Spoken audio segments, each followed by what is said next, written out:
differently. Bruno Fernandes. Do you want to go and talk about Bruno Fernandes? Let's do it. Okay, I was actually going to bring it to João Neves, but we can come back to him. So let's talk about Okay. Bruno Fernandes. Let's talk about João Neves. When Martinez put João Neves, we saw the difference. The difference. Yeah, he immediately impacted the game for us. This is his hit map, by the way. I have to say he plays like box to box, and we need it. But not yesterday, though.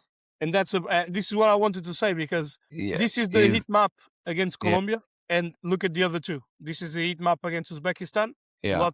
Lots of this. And this is the heat map against Congo. What a again, player. he was the best player in that game. But again, inside the box he showed. And yesterday, zero. He didn't step inside the box once. But we need it. We need it because we don't have anyone to do that job. Not from the midfield, no, because again, you go back to the same. You go back to similar to what happened against Congo. You have several players that are not doing their job. Bruno being one of them. And the only time that Bruno showed up inside the box, he misses the best, in my opinion, the best opportunity in the entire game that we have. Not just that we have. I think even Colombia. I think if you put all the opportunities from Colombia and all the opportunities from Portugal, that opportunity from Bruno Fernandes is by far the best. He's on the penalty spot completely free, and he shoots straight at the goalkeeper. It's and one more time I say we are talking about the best player of the Premier League. Yeah, it's a different context. I think. Yeah, but it's a different context. If you saw this player playing today, you can say that he is the best player of the Premier League. No. That's what I'm talking about. What's the difference? Okay, that's many difference. The team is different. The ambient is different. Okay, but the player is the same. And you're right. You're absolutely right. Why doesn't he appear between the lines to receive the ball? He's good on that. Why doesn't he do that? This is Bruno's heat map yesterday. All right, a lot too much in my opinion of left side. He's showing up in these areas way too much, in my opinion. But there's a reason for that. You have Felix came inside many times to receive the ball. I saw it. Mm-hmm. You have Felix appearing inside, and I don't know why, but Bruno maybe he do that because Bruno goes to the line, maybe. And and he did. But I go back to the same. You have the best left fullback in the world. Who's a phenomenal offensive fullback. I don't want Bruno Fernandes in those areas. I want Bruno Fernandes in the middle. I want Bruno Fernandes to arrive inside the box with Pedro Neto. And I actually have. Let's bring it here. I think we spoke about that yesterday. You have Felix come inside to open space for Mendes. Yeah, exactly. To do what he's the best player, I guess. In my opinion, actually, to do it is attack the space and then put the ball on the area. I'm gonna use this diagram here because Pedro Neto is going to hug the line all the time. And I spoke about this again on the video that I did where Cancelo can come and do this. You have, ignore the numbers because I think these are the numbers from Uzbekistan. I don't think I changed this slide. Sorry about that. But Luis Diaz, he's going to be here, okay? And in fact, he's going to be there. So you probably, if you bring in Dalot, you have this player, okay? Yeah. You have the Cordoba, the forwards. Yeah. He can be here. You have James Rodriguez here. Again, guys, ignore. If you're watching this video, ignore the numbers. Even if you want to do a 2v1, which you don't need, in my opinion. James Rodriguez you can leave him in more space. He can receive the ball in a little bit more space. He's not going to be the player that is going to hurt you in behind. So if you are Renato Veiga, okay, and actually let's go forward first. With João Felix coming in, and Nuno Mendes opening up the pitch like we want him to do, you now have, hopefully, with also João Neves coming into this area, you have more space for Vitinha to operate here, and Bruno is going to apply pressure from this area. I don't want Bruno to come all the way here. What's the point?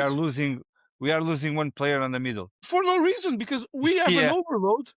Obviously, sorry, Colombia plays with this shape. Sorry about that. Again, this was the Uzbekistan clip, but in any case, this is the shape that they play. Okay, with Arias, Ferme, and I forgot the name of the other guy.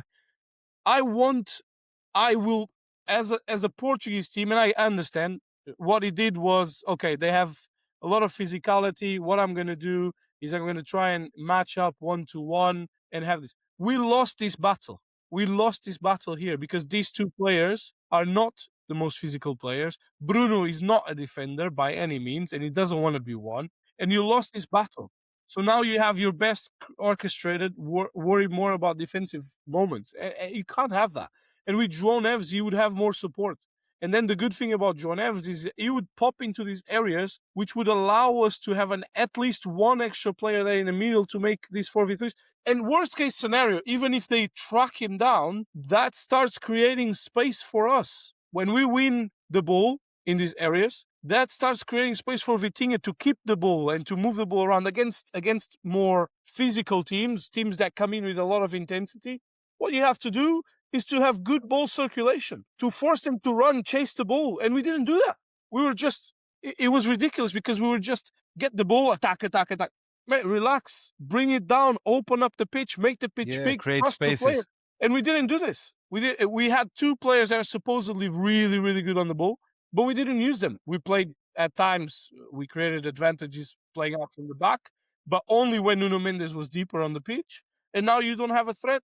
I say the same that I said against Uzbekistan. If we are going to lose games, that has to be with us playing, going for it. And Portugal, this Portuguese team, there's only one team that I say this is not applicable. If we play France, what I'm saying now, it's not applicable. But against any other team, Portugal has to be the team that tries to outscore the opponent. You're gonna concede and say, look, we're going to concede a goal or two, but we're going to score 3 or 4.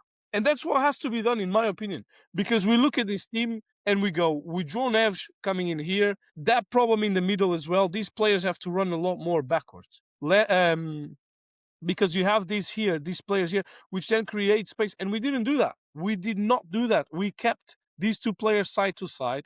João Felix was coming in, but Nuno, for whatever reason, stayed a lot here.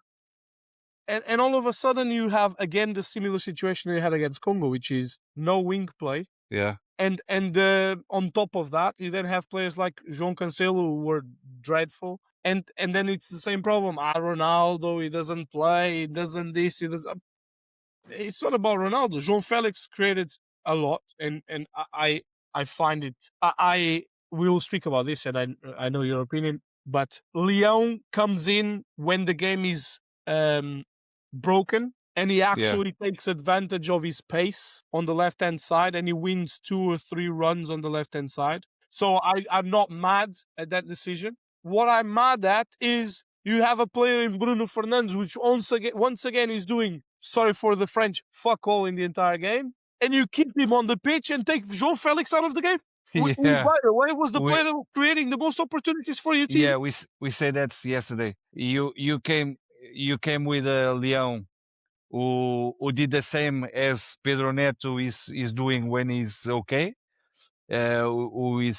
He came when the opponent was already completely exhausted, and he have an advantage with that because he is fast. When he's strong, okay, fast, athletic, yeah, of course. Yeah, you have energy, and we take advantage of that situation. Then we have 2 players who, in my opinion, was already dead. Like 50 minutes from the second half, they're already dead. Ronaldo and Bruno Fernandes. We keep it. And Pedro Neto as well. It. And Pedro Neto, because Pedro Neto flashes all the time on the wing, and then he is dead. Yeah. The knockouts of the World Cup are here, and I'm calling every Portugal game. Subscribe so you don't miss a single one.